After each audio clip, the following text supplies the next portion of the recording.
So what I did in between the two segments is I gathered those coins.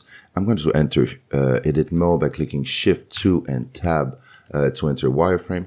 I scattered them in a way that the player will need to explore every piece, every bit of our world in order to get all those 20 coin. To place the coin, that was pretty straightforward. I go under the outliner and I type gold and I select them one by one. And after that, I just simply drag using the grab button. And I also adjust them to be plus or minus in the center of each and every plates that we're having here to make sure that they are also accessible. For each and every one of them, I add a slight little offset of roughly 0.2. So like in this case, let's round that up at 2.6 just to make them a bit higher in space so it is more accessible for our little character. Another thing that I realized while test playing is that the collision dispatcher will in order process the collision. So we have to change a little thing on the logic. So if I jump into coding and I'm going to go on the right side, assuming that you're using the default layout here, on the right cell, and I'm going to open another outliner, and the collision dispatcher is going to process sequentially. So we need to make sure that our character controller will be in. If I stay here, I'm going to go drag all the way down, and we need to make sure that our character controller will be placed on a higher position than our flag and our coin. So what I'm going to do is I'm going to simply drag my character controller and I'm going to place it right under the sun here. And since I'm there, I'm also going to drag my character here. So by having them at a higher location, we are going to ensure that physics object 0 is always going to be the controller. So the next thing that I also noticed while playtesting a little is we're going to do a few little tweaks to the visual. I'm going to go back to my default layout, select my viewport and press space bar. And I also noticed that there's a few things that I did not like the overall the default specular that is happening here, that is a bit too pronounced. And I'm going to go back to the material of my little guy, and I'm going to basically set the roughness all the way to 1 and drop the metallic value about halfway. So I was at 0.125, so I am going to drop it at about 0.065 here. So this gives us better result for our little guy. I also find that here in this area it's a bit too dark. So I'm going to go under material and type result, and I'm going to tweak again. I'm going to set the gamma at 1.8, and I am going to put the exposure at minus 0.245.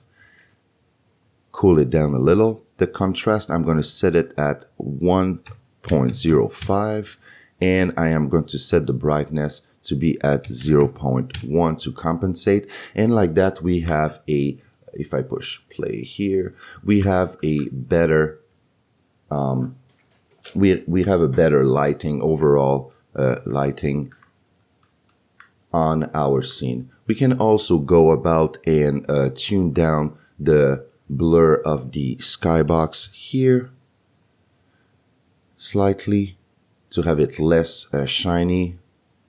Take out the strands, let's put it at 1.5 and put the blur somewhere around 2.5 instead to have it less bloomy on the edges here, and that just give us simply a better overall lighting.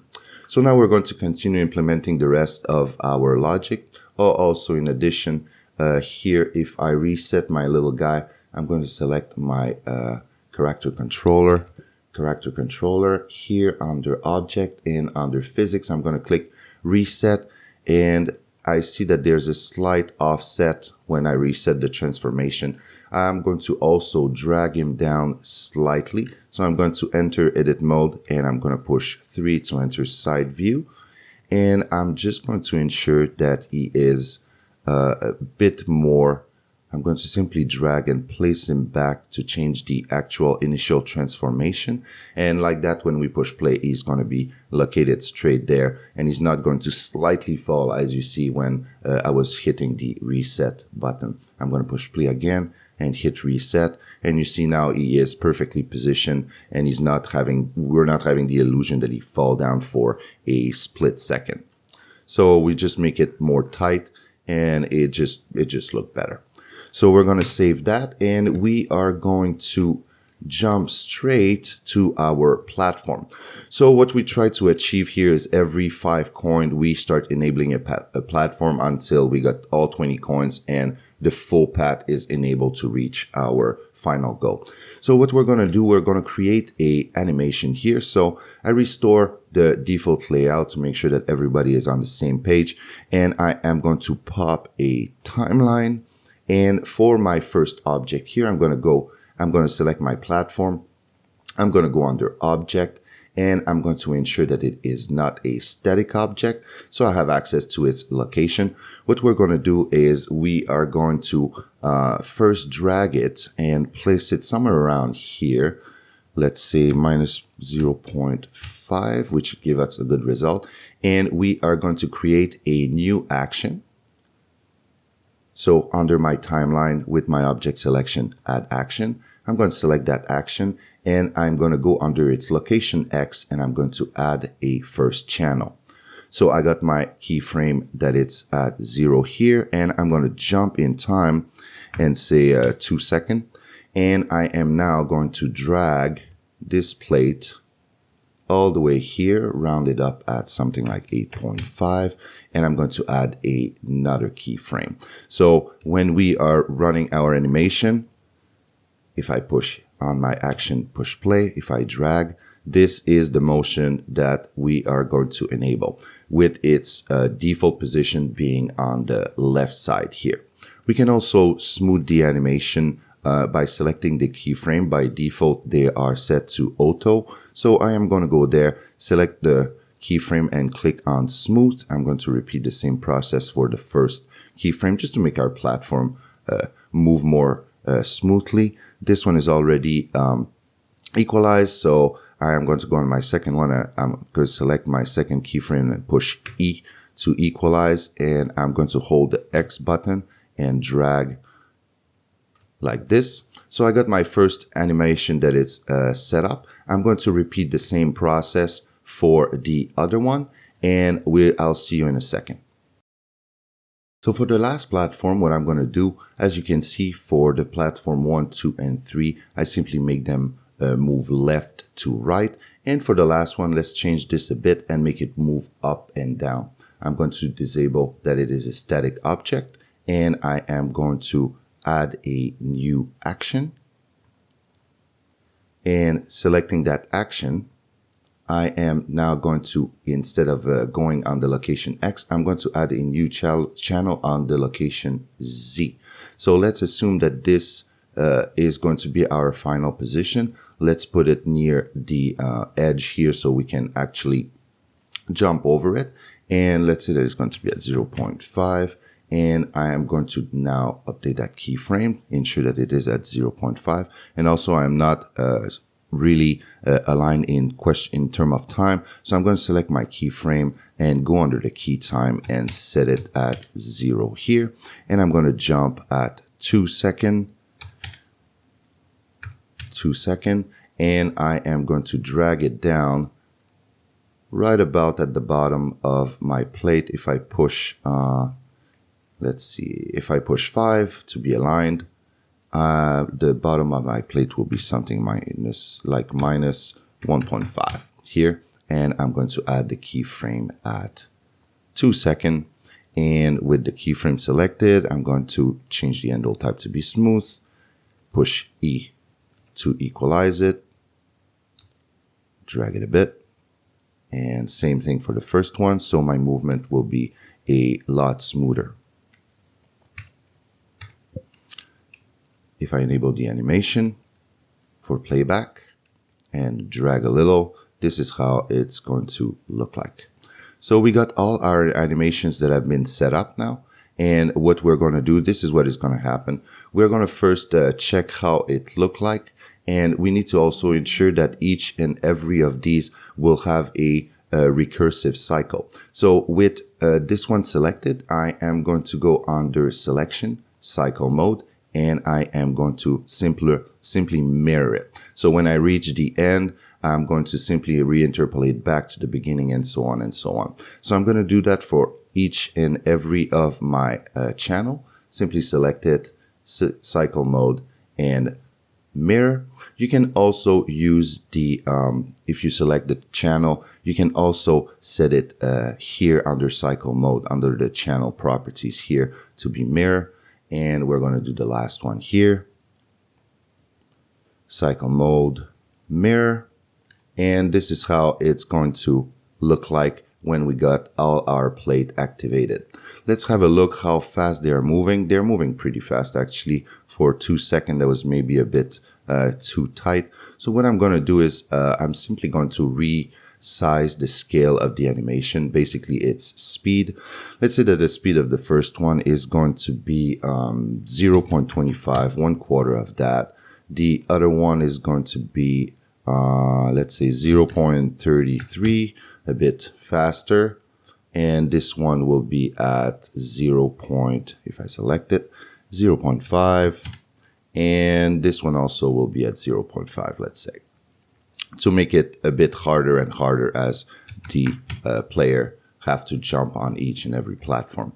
If I now push play to check how it's looking like, I think it's pretty okay. It's not too hard and it's not too fast either. So I think I'm pretty much all set here. One step left is to actually set the physics properties, because we want our character to jump and stay on these platforms. But we are in addition also manipulating the transformation of this platform. So we are going to need to set a kinematic object. I'm going to go under physics, add physics, rigid body. I'm going to add a new collider of the type box. And I am going to enable compound to reset the actual pivot point here. I could also give it slightly more, make it slightly bigger. And very important, at the bottom, we are going to enable that this object is a kinematic object. We're going to repeat the same process for all our platform. Rigid body, add a collider box, set it to compound, settings 0.15. Next, we are going to set the kinematic property. Same thing for our third platform, add collider box, compound 0.15. And all the way down, kinematic. Last one, add physics, rigid body, add collider box, compound, settings 0.15, and we are going to set that to kinematic. So this is how it's going to be set, and we have everything that we need to start implementing the final step of the logic. So we're going to go back inside my coding layout, and under MicroLand script, I'm going to pull my character controller here. And under the update, I am going to start adding the following code. First, declare our blocks. At the top, below the scene declaration, we are going to, these blocks are called a block moving and we have, just ensure which one is actually selected. It seems that the name have changed.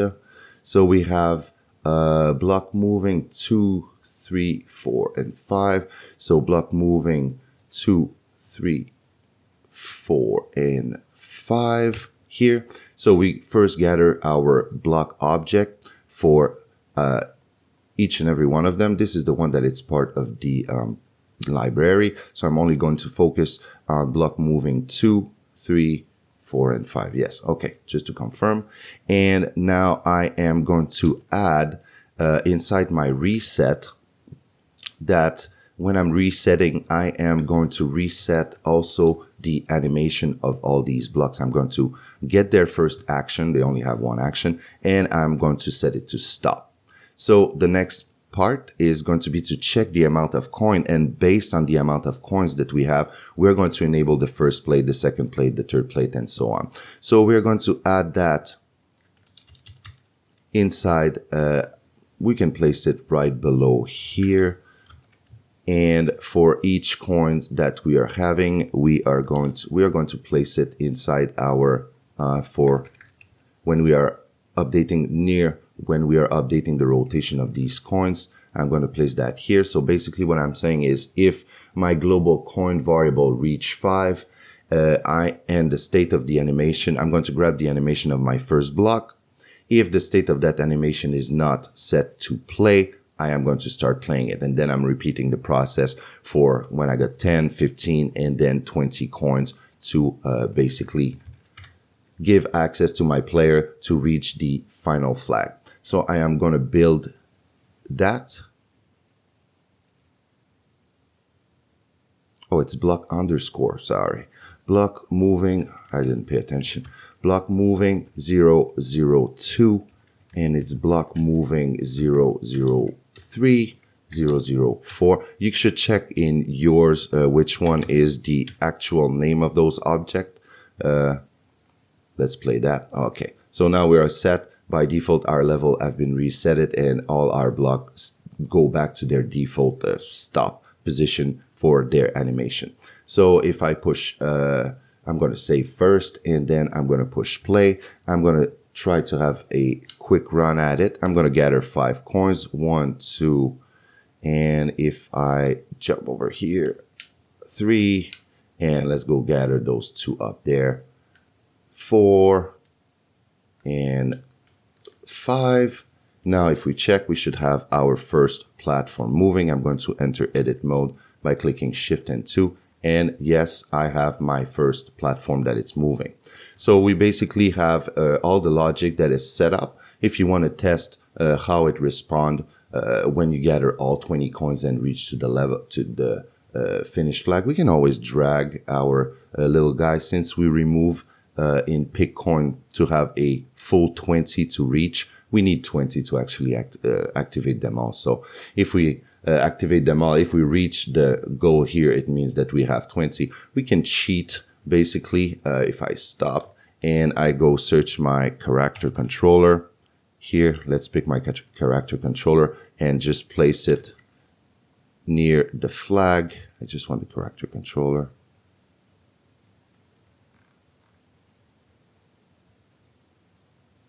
Oh, and I realize also that my skybox is moving with my camera. I need to disable that. I'm going to go under skybox and constraint, and that was from the sandbox. I am going to disable those constraints to copy the location of the geometry and its and set an offset as well. I am going to ensure that my skybox is actually centered around my level. So I am going to put the skybox back at 0 here. That's an old code from the sandbox that have not been removed.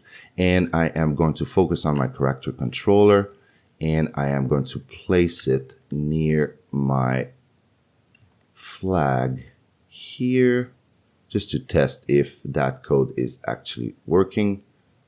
With that selected, place it somewhere here, push the play button again, so it's going to land somewhere here, and I am going to hit the flag, and I can see that the position have been resetted. This is because I moved the initial position, but I see that it jumped from here. When I touch it, it jumped back straight here, which means that the code is actually working. So we need to reset that initial position of our little guy. So if we are placing him back in front of the start flag here, where you go? He fell down. I am going to reset it, reset transform, and he should now be up here. So the same will happen if we are setting him here near the start flag. So like that, he's going to restart right in front of our flag. Let's push play to have him on the ground. And we are going to slightly move him up and down to make sure that he's not going to start and fall down like at the beginning. So basically we are all set. We have our game our game logic that have been implemented. And now a game wouldn't be a game without sound. So in the next session, we are going to take care of the sound.